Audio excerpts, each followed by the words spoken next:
created one of the most notorious secret societies in America, appropriately called the Skull and Bones Society. It's at Yale University. And the most famous members of the Skull and Bones... Thank you.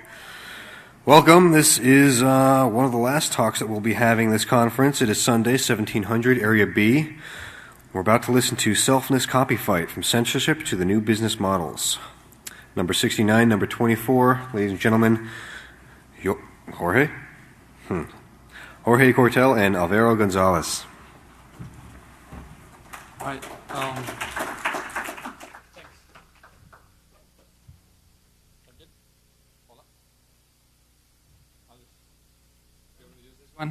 Okay, I'll use this one.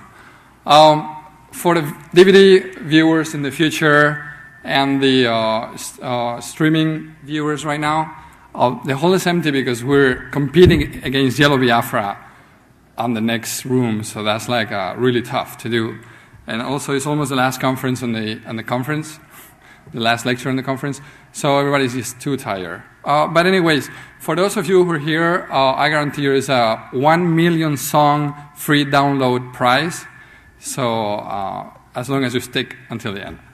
Okay, so let's go. This is usually a 4-hour-long speech, but we'll compress it loosely to 40 minutes. And basically, who am I? It doesn't matter what my resume says, although you can search. Officially, I'm a war enemy of the United States, a rather war criminal of the United States. John Ashcroft, you can read the sentence there, he officially declared this country in a war against copyright infringement.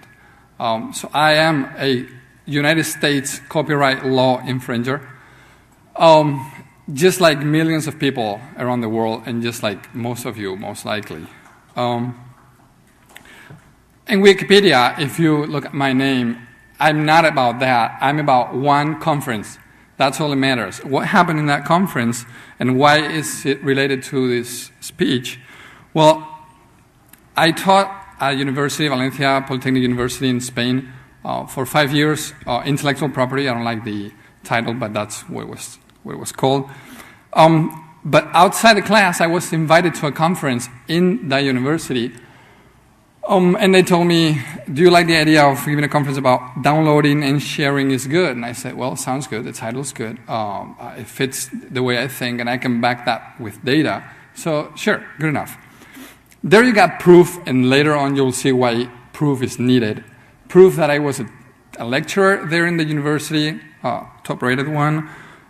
Proof that I was invited to give that speech. Proof that the room was reserved for that speech.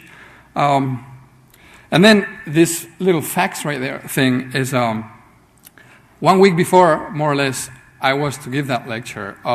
The Spanish Music Producers Association basically went on a media rampage saying downloading from P2P networks is against the law in Spain, which is not. I mean, our laws are different. We have a private copy provision, you don't. But basically, it is not against the law downloading anything from P2P networks in Spain. And that's been upheld in court many times. So I said, you know, they're trying to confuse the people. They're trying to confuse the media. I think this lecture is a perfect chance to prove that they're wrong and they're misleading. So I sent certified faxes and notices to the National Police High-Tech Brigade and to the National Association of Music Producers, telling them that I was going to give a lecture on that, and I was going to download during that lecture. And if they thought it was illegal, they could just come and arrest me if they wanted to. Well, what happened next is just bizarre.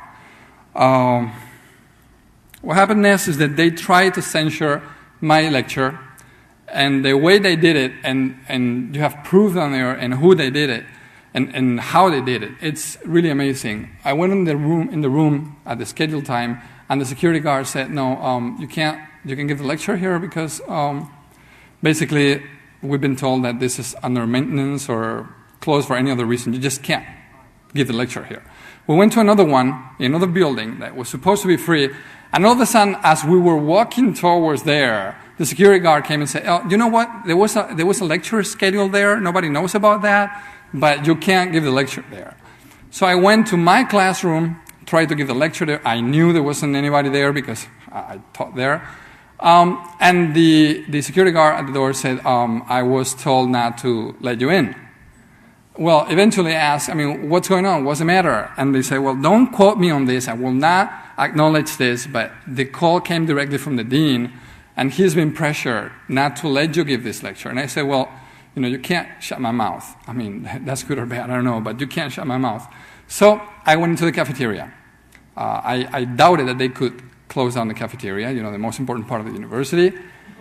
So, as you can see in the picture, I gave the lecture out there, and successfully 250 people, somebody counted. And nothing happened, because everything I said, it was about the law, about research, about data. I downloaded, it's legal. Nothing happened, obviously. Okay, so after the lecture, I was called into the office of the master's degree program where I was teaching, and I was told, it's either you resign or everybody in this department gets fired. I'm like, ooh, nice proposition. Who said that? And he said, the dean. And I said, well, may I talk with him? And he said, I doubt it. May I talk with his legal advisor, with someone? And he said, well, don't look for more trouble. I have never looked for trouble, okay? So what I did is resign and try to collect as much proof as possible of what's going on. And what I found, it really left me speechless. The Music Producer Association of America, the MPAA, called the dean of my university, from the States, to Spain, to say, don't let this guy speak about what the law says. I wasn't there to entice people to start a revolution or overthrow the government or shoot Britney Spears. I wasn't there to do any of that. I was just going to teach them about the law. Well, these guys and their Spanish counterparts acknowledge doing that. And they use extortion. Again, people that knew about the phone calls told me, well, you know what they said? They said if they let you speak, they'll send here investigators to investigate P2P downloading. And the university replied, well, it's legal, so what? Okay, we'll send in tax inspectors, software license inspectors, security safety inspectors, health inspector, and any kind of inspector you can ever imagine, and we'll catch you for something, you can be sure. So the dean basically shit his pants and gave in. So I was forced to quit. And what happened next? Well, what happened next is the world found out. It was everywhere, Japan, Australia, England, it was all over the media. And so who cares? I really hate to be in the picture, but what's important is this. In this graph, you see the three concepts, which you can't see because it's cut out, but basically in blue, you see my name.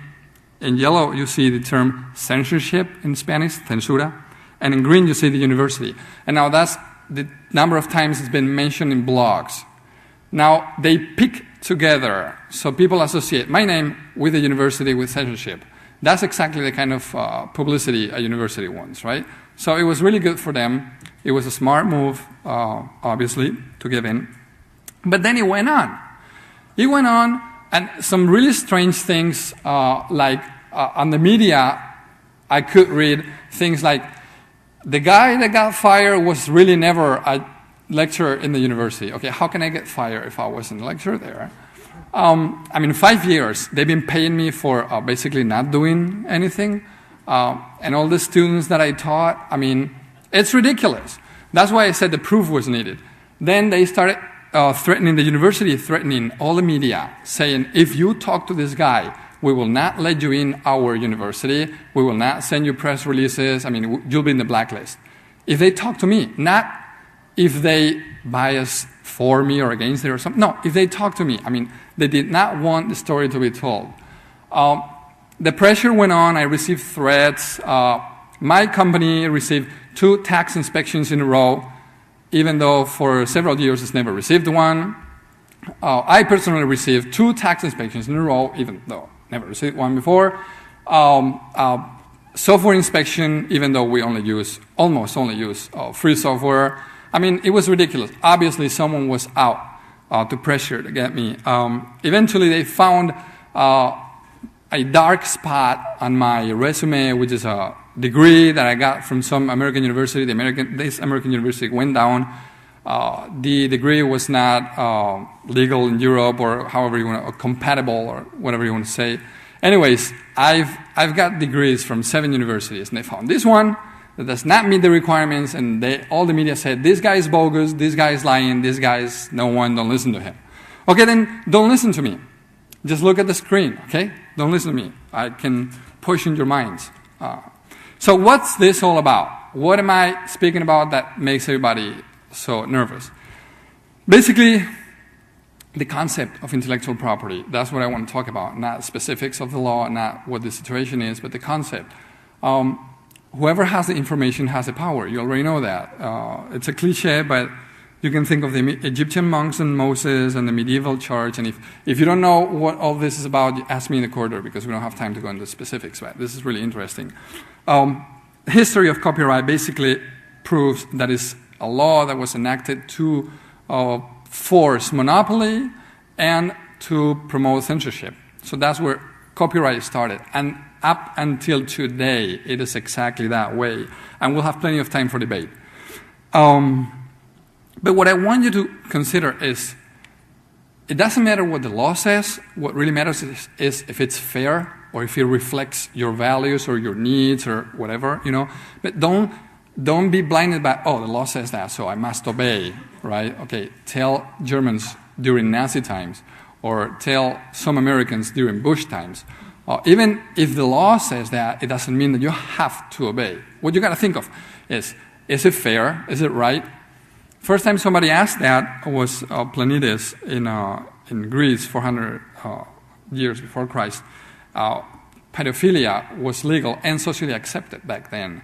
Well, he asked in the Senate, is it right? I mean, is it okay?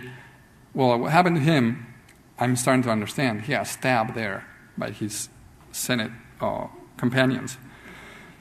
So, but still, even if you risk being stabbed, I want you to consider what is the concept, not what the law says. So what is intellectual property? Why am I saying it is wrong? Why am I even saying it does not exist?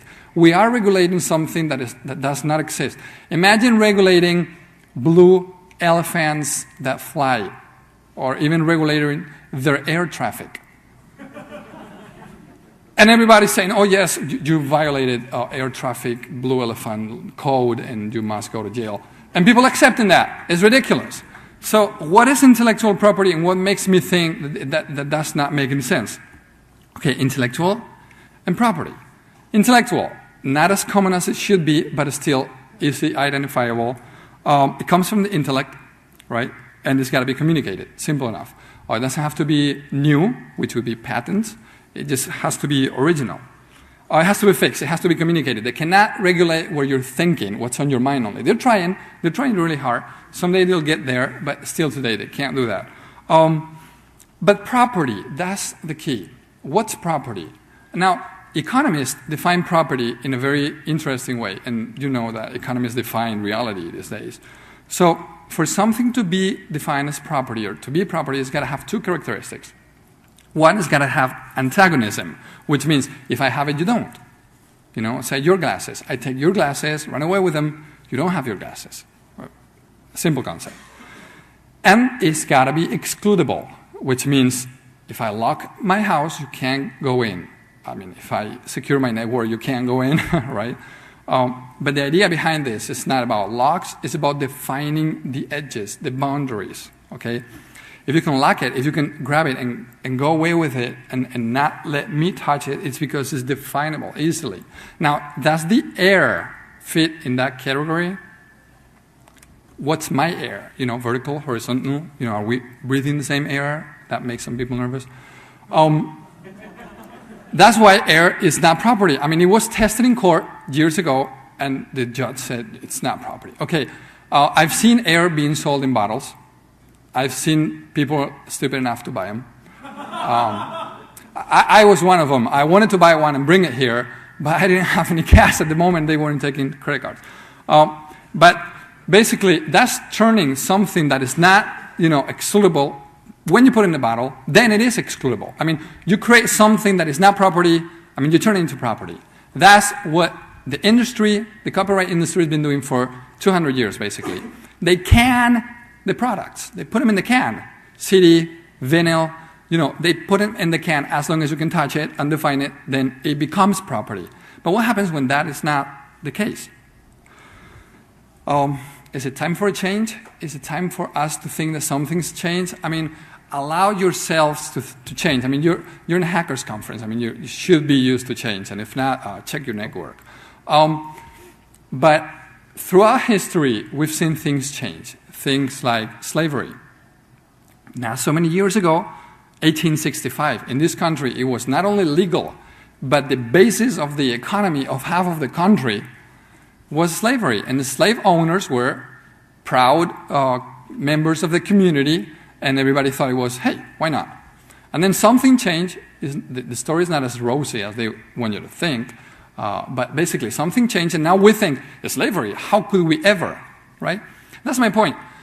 At some point in history, I hope that we'll say, intellectual property, how could we ever? And I'll show you how, and I'll show you why. What makes me think that it's time to change? Because it's been a paradigm change, digitalization. You can make exact copies, so antagonism goes away. If I exact copy your PDF, your ebook, you have the book, I have the book, the exact same ebook. You can run away with it. I can stay here with it, and nothing happens. Now, that doesn't happen with a real book. If you take my book and go away at the night, left without the book. So there's a change there. There's another big change. Freedom of expression, for many years it did not exist. For many years we thought it existed. Someday it will really exist. But you cannot exclude intellectual property, ideas, creations from people. It's like if I said, okay, I'm changing my mind. This conference should be under copyright. I want the copyright enforced. So everybody, hey, you're leaving. Before you leave, pull a string out of your ear and give me back what I said. I'm joking. You can go. If it was really property, they could do it. I mean, if they run away with my laptop, I could say, hey, wait, give it back to me. But they can't give back what I just said, what they just heard and hopefully listened to. They can't. So it is not excludable. So if antagonism doesn't exist and if it's not excludable, then it is not property. Clear enough? Okay, good. Then we have the very low cost of reproduction, distribution, and everything. I mean, things have changed. Basically, things have changed. You know that. If anything, if you got to remember only one thing from this speech, it's got to be this sentence, okay? Or something that he says, I don't know, but it's got to be this sentence from my part. If you have an apple and I have an apple, and we exchange apples, then we both still have one apple each, right? Simple. But if you have an idea and I have an idea and we exchange ideas, then we both have two ideas. That's the key. I mean, look at who said that and how long ago. I'll skip this for the debate part.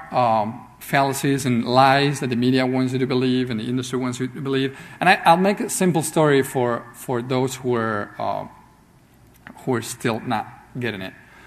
Imagine that you just listen to all I said and all you can think of the law, and you exit the door and a green Martian. Now, by the way, why do Martians always got to be green? I don't know. Somebody make a orange Martian movie, please. A green Martian asks you, I just landed in your world, and they speak English. Isn't that strange? Anyways, I just landed in your world, and please tell me as much as you can about it. And you just came out of the conference and said, the copyright law, you got to know about that, first thing. If not, you will be an enemy of the United States, and they'll shoot you. And you explain it to him, and he's like, okay, wait, I don't get it. So you're saying if you debate politics with your neighbor, that's within the copyright law? And you're like, what? I mean, if you bake cookies for your son's soccer game, that's it. I mean, fit. Do you charge him? And you're like, he didn't get it, and he tells you, well, yeah. I mean, you invested time, invested effort. It was a creation, and you gave it to someone. Shouldn't it be protected, and shouldn't you be paid for it? And that makes you think, And you're like, this Martian made me think. And then you got two paths. You got the dark side, and you got the other side. Whichever path you choose, it will be very important for the future. But for those of you who choose the dark path, you may leave now. The dark path will be like, you're right, I should charge for everything. I should keep everything locked. I should be putting copyright on everything I say and everything I do. The other idea is, well, he's right. How did we ever think that copyright is right? How did we ever think that just because I'm investing time, just because I'm investing money, and just because, you got two options. My point is, until now, it didn't matter if it was copyright, Creative Commons, copyleft, whatever you wanted to say, everything was on one side, really, because there was no alternative. This is my proposition, selfness. Now, selfness is a concept that some Spanish, Xavier Zubiri, talked about years ago. He was referring to another realm, the persons, but I apply it to creations. Okay, when you say my neighbor, my son, my brother, my father, whatever, are you saying that they are yours, physically yours, property of you, belonging to you? I mean, if it was the case, you could chop them up in pieces and sell them by the dollar, throw them out the window, rent them. You could do anything because it was yours. It was your property. Obviously not. I mean, some people think that's the case, but they are not. There are many nuts in many organizations. Obviously not. So if they are not your property, but you call them my, like my son, then what are they? Zubiri said they are selfness. They have selfness. They are of themselves. They are not yours. It's a trick of the language. And we've come accustomed with that, it's mine, it's mine, it's mine, just like creations. They want you to believe that whatever you sing, whatever you write, whatever you create is yours. It's exactly the same as your son. Now, to have a son, you need to invest. Okay? Those of you who are parents already know what I'm talking about. Invest money, lots of money, every weekend at least. Invest time. Creating the son may be the most fun part, but then you got lifelong time investment that is not so much fun. Invest a lot of effort, lots of effort, but it's not yours. That's the key. Try to apply that concept to intellectual creations and see what happens. Some of you, mainly major record label attorneys, which I don't see any here because they are required to wear a tie. Some of you may think, that's nuts. If we apply that concept to this industry, then everything will go bonkers, and I'll prove you wrong. Basically, that's my proposition. Where does that leave us? There you have what I call the continuum, the licenses continuum. You have, on one side, censorship. And then you start moving towards copyright, Creative Commons, the GPL. I'm sorry, Mr. Stallman. I think you are the boss, you are the man, or whatever. But public domain, all up to there, everything is limited. Because licensors are agreements, are contracts. You have to ask for permission. You are granting permission. Basically, you're begging. And we're talking about freedom here. Now, the only way that a creation could be free is a no license, no copyright, no nothing. Just like my son, if he wants to walk, whenever he's old enough, if he wants to walk out of the house, fine, I'm sorry, I'll cry, I don't know, but he'll walk out of the house. If he works for someone, will I think, they're taking advantage of my creation, I should get a cut? Well, that's exactly what we do with music, in books and movies.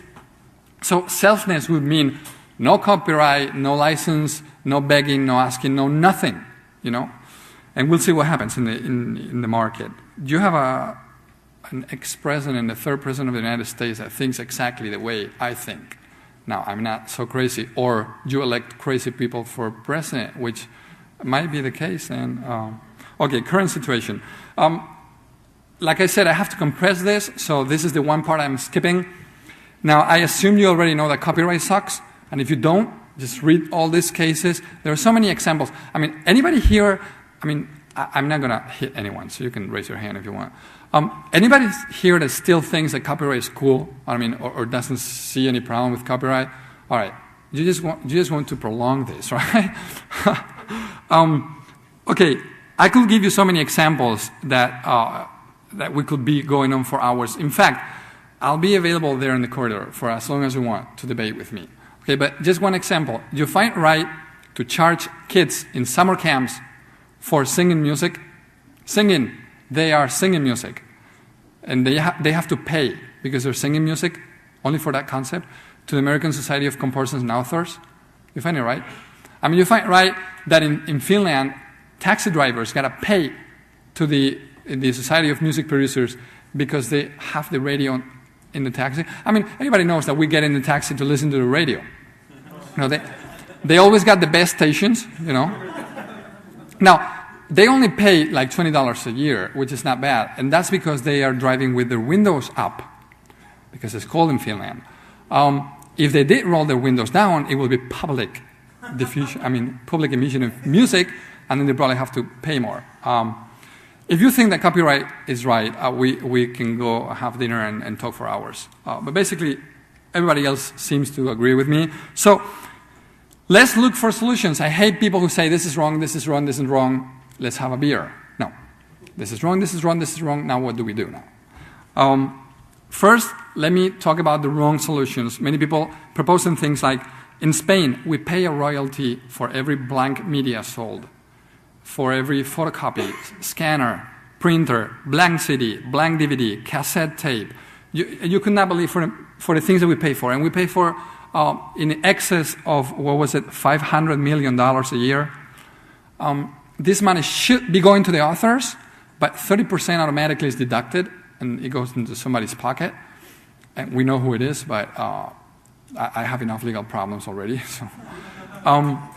Then most of that money is not accounted for, and the government is not asking for any accountability. So, this method is just asking for corruption.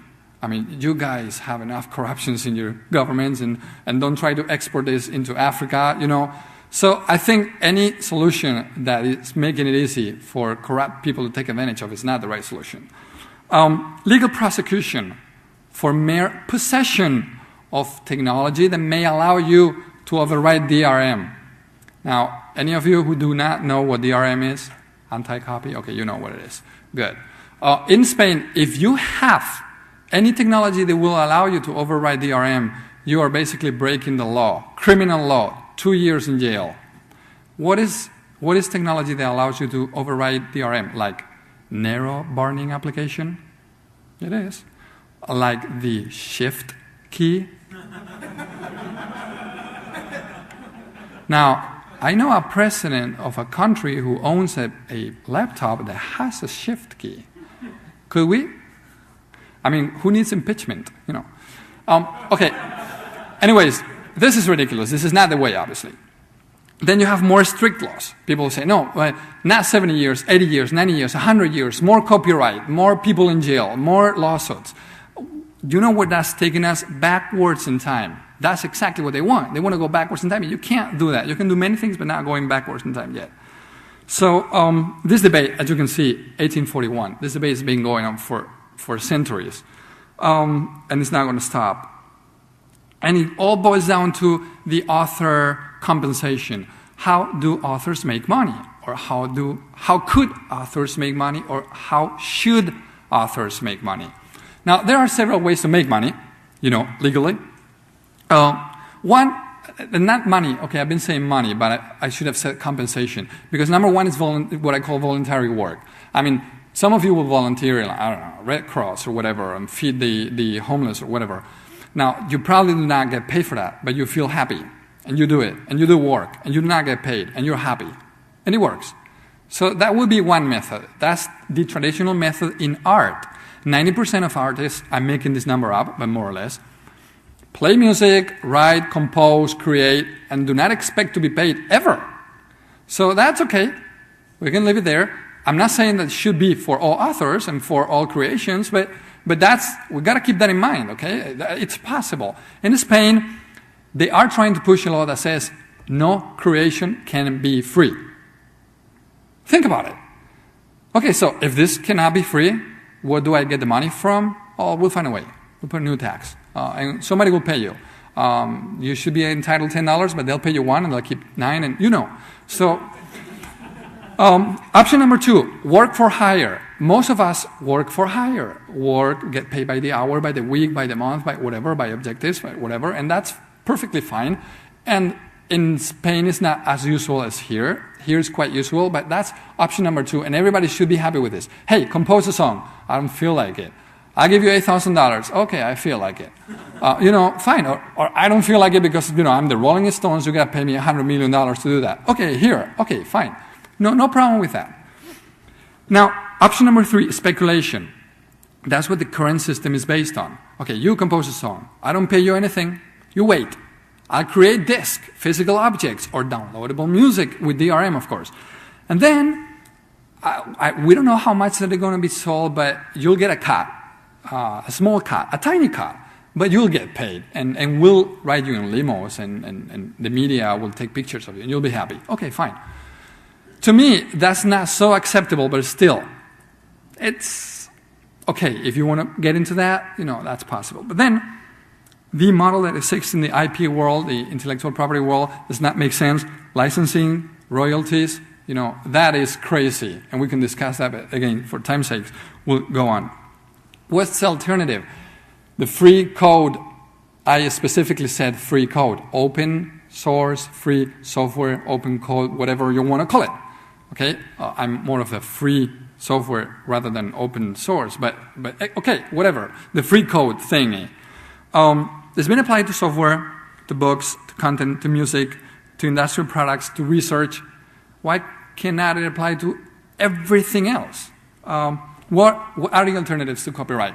Okay, say copyright did not exist. Okay, we'll talk about that later. What will you do? You want to be a musician. You want to be famous. You got a song that you know is going to be a hit. So what do? You don't have, quote, protection. Now let me tell you something about protection. Have you seen a movie that goes something like, two guys walk into a bar, and this is not a joke. Two guys walk into a bar and go to the bartender, bar owner, and say, you know what? You need protection, so give us $100 and you'll get it. And the bar owner says, well, I don't need protection, I'm fine. It's like, well, you will need protection. So give us $100 or the bar burns down and we break your legs. That's protection. That's the protection of copyright. Okay, give us $5,000 and we will not sue you for downloading P2P. That's protection. In my world, it's called extortion. Okay, but that's what the copyright law does. So what protection do you really need? You need market protection. Who has market protection? Think of your company. Who protects your company in the market? No one. You. Your speed, your ability, your quality, your product, your pricing, your contacts, your advertising. I don't know. But you got a secret, and that's what keeps your business running. So in the copyright world, industry, intellectual property, what can you do to beat everyone else to the market and be protected in the market? Well, be first to market. Obviously, if you create something, you're going to be first. No matter how fast they copy you, you'll be first. And you've seen these people that wait 8 days in line to see Lord of the Rings and don't. I know people like that. These people are going to see the premiere. They're not going to see tomorrow or somebody copied it from the screen and then they can buy it in the street. No, they want it. They want it first. They want to pay, and they'll wait there in line. There is a market for being first. And obviously the author, it is going to be first. Brand recognition. If you become the Rolling Stones, you don't need anyone. You don't need record labels. You don't need lawyers. You don't need anything. You are the Rolling Stones. How do you get brand recognition? Exposure, distribution, free distribution, P2P networks. Know-how. If you are the author, nobody knows more about your works than you. Innovation. You create, so you innovate. Service, work for hire. We talked about that before. So the key point, the last point, market the author, not the work. You should sell the author. His time, his autographs, his interviews, his whatever. Okay, that's my proposition. Anyways, that leads us to hacking business. I'm a hacker at heart, and not so much at heart and also every day. But why not applying hacking to business? Hack business. How do you hack businesses? Well, when I had to stop being a lecturer, I had to become something. So I became a businessman. How to do that? I don't know. I mean, I started business, but they don't teach you that in college. So I took the hacker approach. What's that approach? Well, you do research. Then you discover vulnerabilities, market niches, holes. You develop the exploits, which means you create a product. And you make money. Now, what you got to do is, with that money, you prove your point, and then you give the money back to the community, or a percentage of it. That's what it's called, the anarchist banker. My objective is to make a lot of money, to give that money back, to hack labs, hack meetings, poor authors, and stuff like that, to prove the point that the system works if you hack it. So I've created a few businesses: free software, free music, coming up soon, free science research, and free publications. I write in a magazine. The magazine, you can buy it in the newsstands. Still, you can read it in my blog for free. And they pay me. And it's for free. And they pay me. And it works. So that's the key. Anyways, this is how I imagine the future, but I'll leave this for later because I want Alvaro to talk about what can we do. Activism. So this is all the things that we can do: gather information, share it, debate, act. And acting, I mean create, city crossing, book crossing, etc., etc. And at the end, if nothing works, if the world's still unfair, if everything sucks, if people are going to jail for things they should not, boycott, demonstrate, resist, disobey, fight, overthrow. I don't care. I don't know if these words can get me into jail in this country, probably. I didn't say that. Can you rewind? Okay. Never mind. Overthrow, revolution, it doesn't matter. But do something. So here's an example of what we're doing in Spain.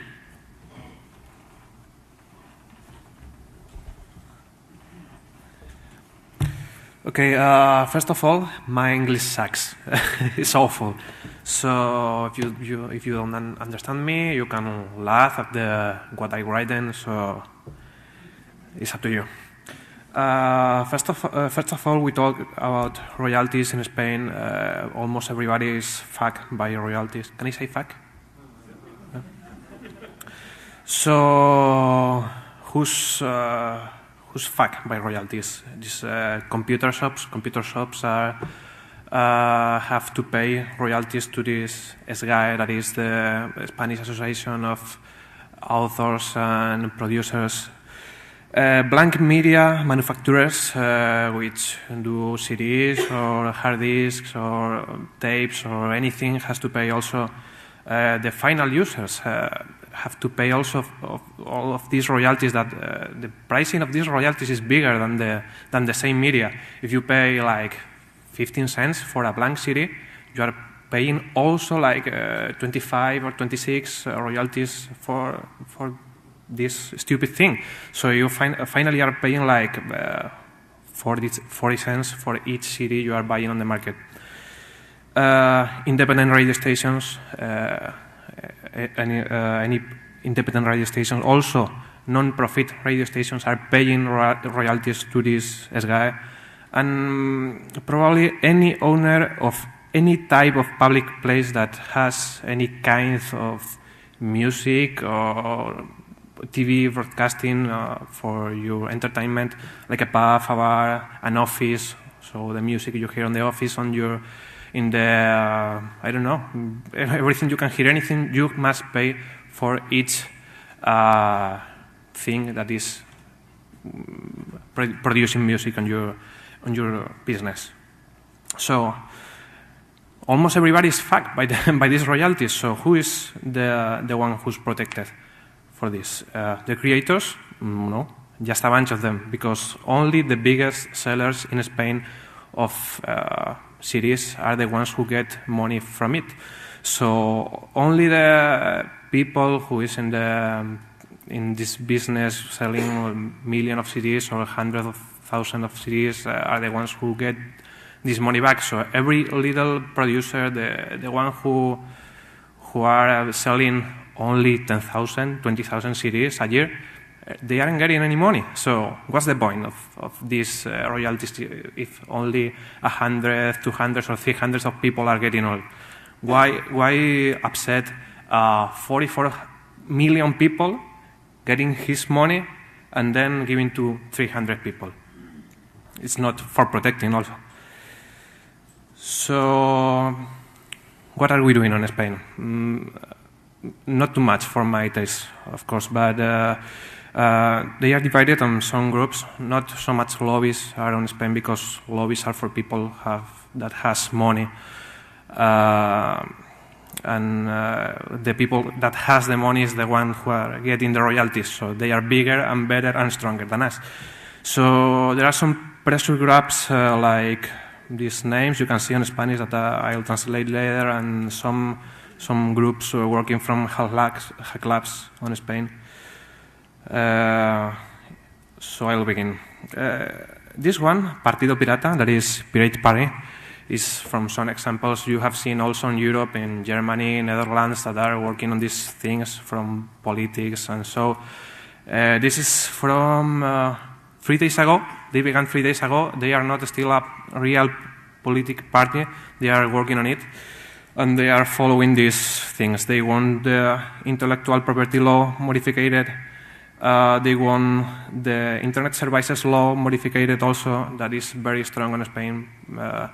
The keeping records of each transaction, keeping data, and all these things about privacy. They want to cancel every blank media royalties. They want no software patents, that you know that is still illegal in Europe, but they are doing it. There's a very big lot of patents about software in Europe. They want to force the government to use open formats only. They are actually using a lot of closed formats like Microsoft and so on. They are forcing us to use them. And they also concerning this privacy rights, easy internet access for everyone, more general things, and this net neutrality thing, We have this compartiresbueno.net, that is sharing is good. They also, these people is more like not so hacker people. They are more like plain people for the average Joe, and for trying to inform people what's going on about creativity, intellectual property, sharing culture, for saying people that sharing is legit and legal still. But anyway, sharing is began to be prosecuted. What they did like 2 weeks ago or so is all these computer shops that has to pay all these royalties are so fuck up. They actually accepted to be sued by people. They began to sell CDs with these royalties to people, give tickets of the sale to the people, and they did they sued these computer shops all together, like 30 or 40 people went to the judge and give the papers and accepted to be sued, trying to cancel all these royalties they are paying. APMate is legal association of computer and new technologies related enterprises, and work for defending of all of these enterprises and promoting new technologies and so on. Is for non-profit. Todos contra el canon. This everybody against royalties is little about is little the same. Compartir es bueno. It's like no royalties proportional to the pricing. That's now are not proportional. You're paying more for the royalties than for the blank media. That is not. This is completely absurd. And also not paying double, triple, or more pays on multiple devices. So you are buying a CD recorder and you're paying a royalty. You're buying blank media, you're paying royalty. You are buying the computer, you are paying royalty. So you are paying 3, 4, 6 times this royalty. And exempt non-profit companies that are using these blank medias for no copyright needs, and so because there is no exempt on this law, so everybody is paying these royalties. No, that they are using for non-profit uses, or they are using they are copying their own works, and anyway are paying the royalties for people that has nothing to do about it. And they say also that all these royalties must be collected by government, because now it's collected by private people, and are not nobody knows what they do with it.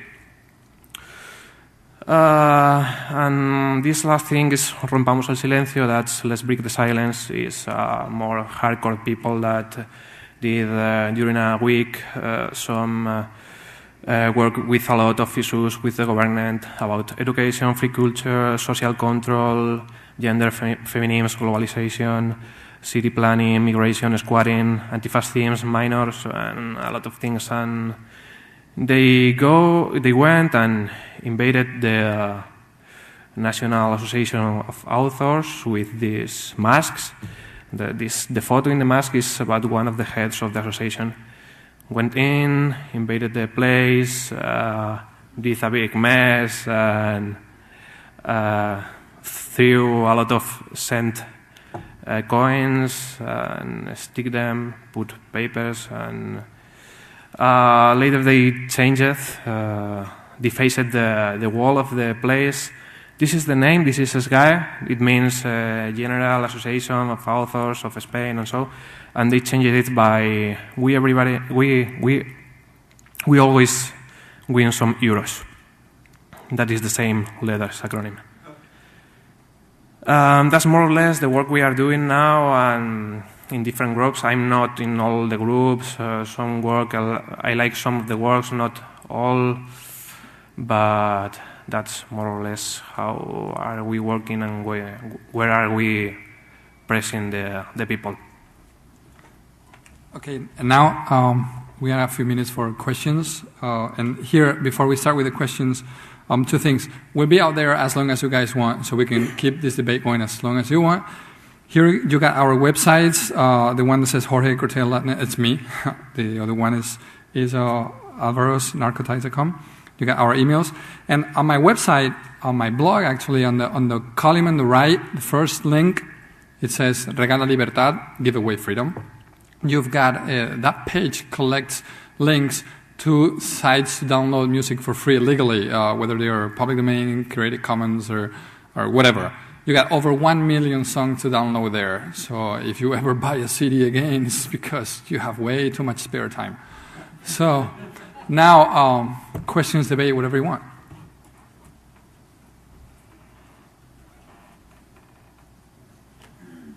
Hi. Is this working? No. Okay. When I've argued before a large group of people that intellectual property is illegitimate, and then taken a debate and had counter-arguments, I found that they almost all boil down to the issue of the so-called free rider problem, that, well, why should I create anything if then somebody's just going to copy it, whereas that there's no incentive, I guess. How have you successfully communicated that the free rider problem is not a problem, that people invest in what makes sense without being guaranteed or entitled to a particular profit or return on investment? Yeah, give them examples. That's what works. Tell them about Cory Doctorow, by the way, great guy, great author, great writer. His books are for free, downloadable from the net, and he makes a lot of money. Well, he makes money, he makes a living. I don't know how much, I'm not going to say a lot, but probably he does, selling them. They're bestsellers, science fiction.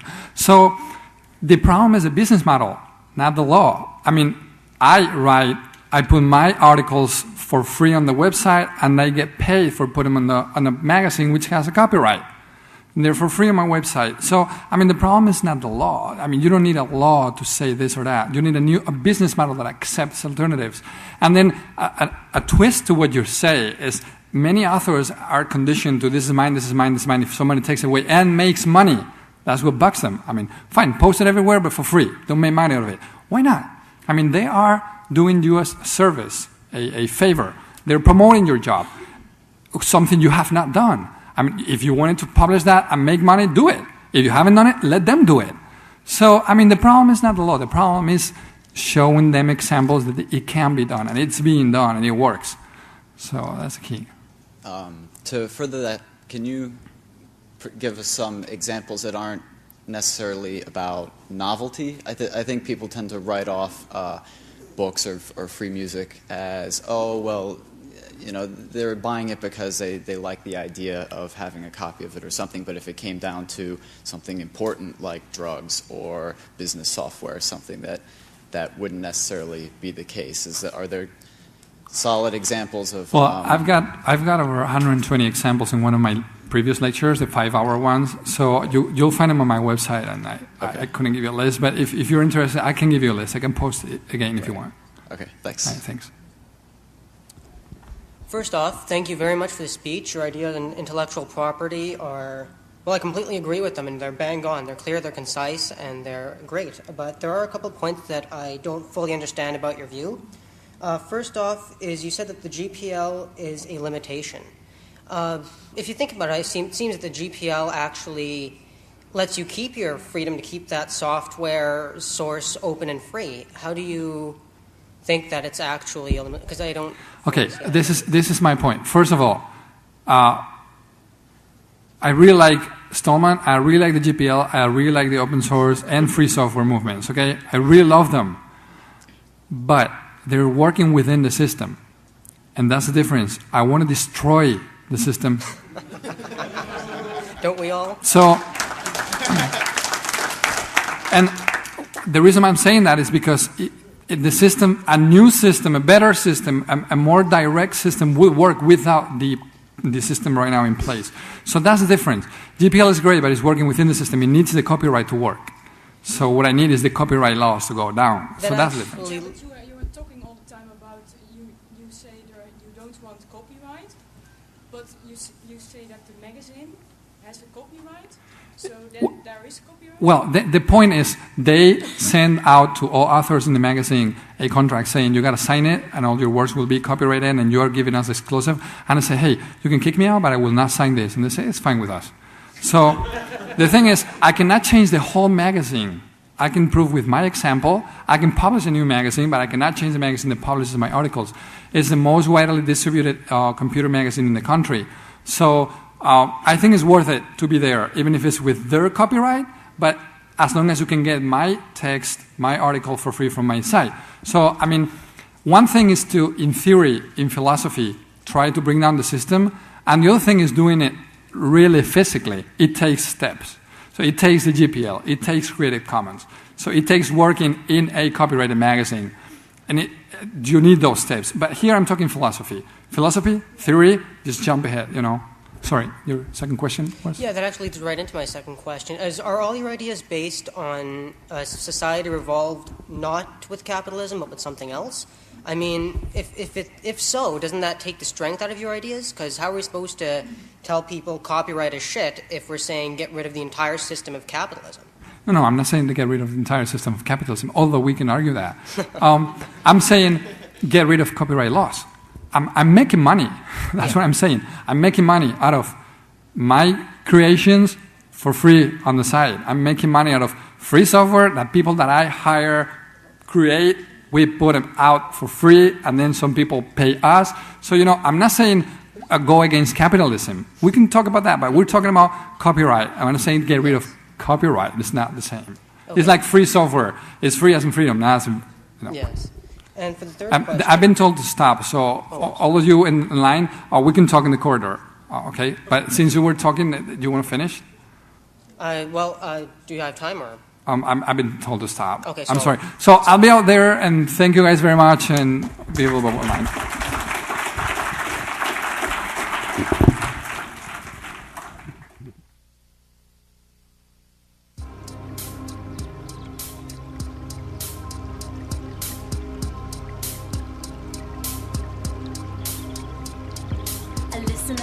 The title's good.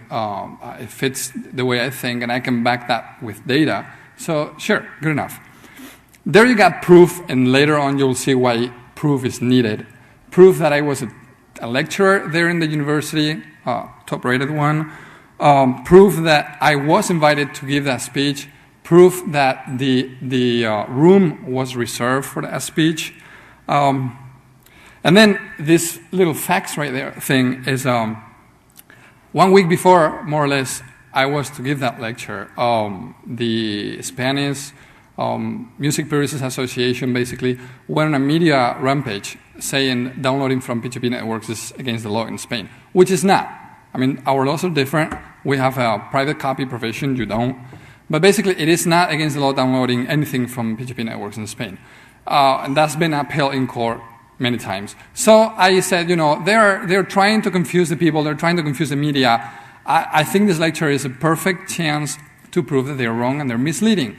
So I sent certified faxes and notices to the National Police High-Tech Brigade and to the National Association of Music Producers, telling them that I was going to give a lecture on that and I was going to download during that lecture.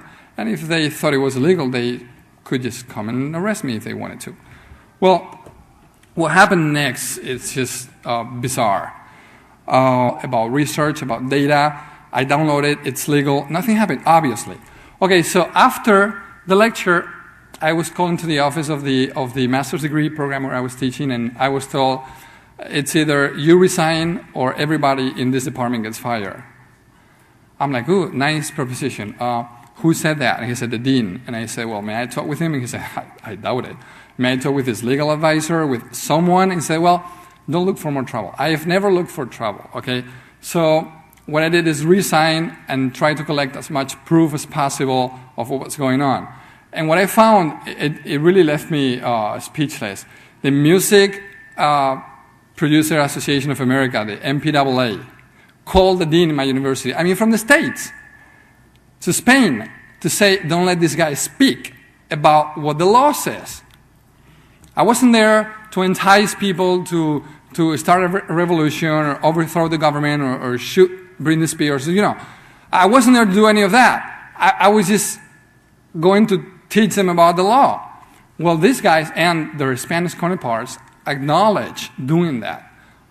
And they use extortion. Again, people that knew about the phone calls told me, well, you know what they said? They said if they let you speak, they'll send here investigators to investigate P2P downloading. And the university replied, well, it's legal, so what? Okay, we'll send in tap.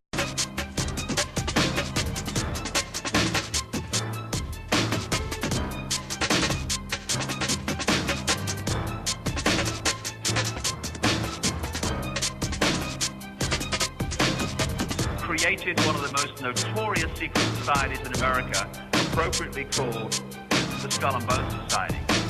It's at Yale University. And the most famous members of the Skull and Bones. Thank you.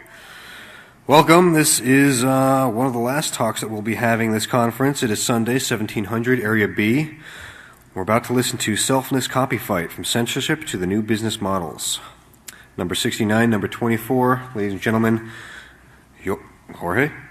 Jorge Cortell and Alvaro Gonzalez. All right.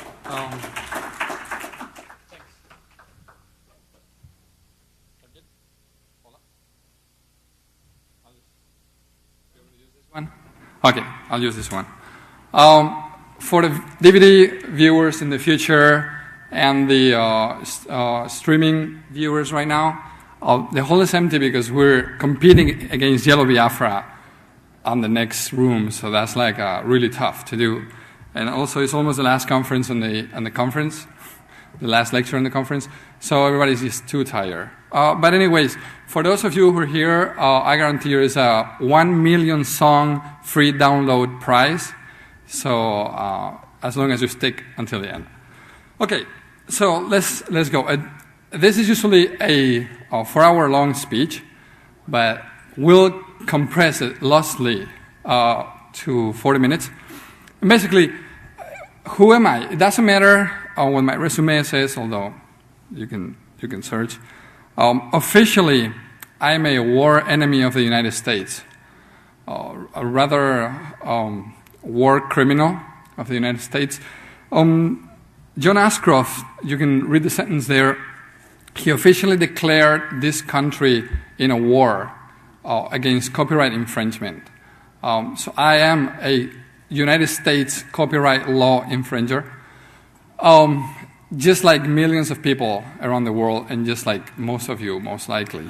In Wikipedia, if you look at my name, I'm not about that. I'm about one conference.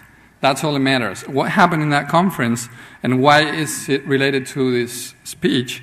Well, I taught at University of Valencia, Polytechnic University in Spain, for 5 years, intellectual property. I don't like the title, but that's what it was called. But outside the class, I was invited to a conference in that university. And they told me, do you like the idea of giving a conference about downloading and sharing is good? And I said, well, sounds good.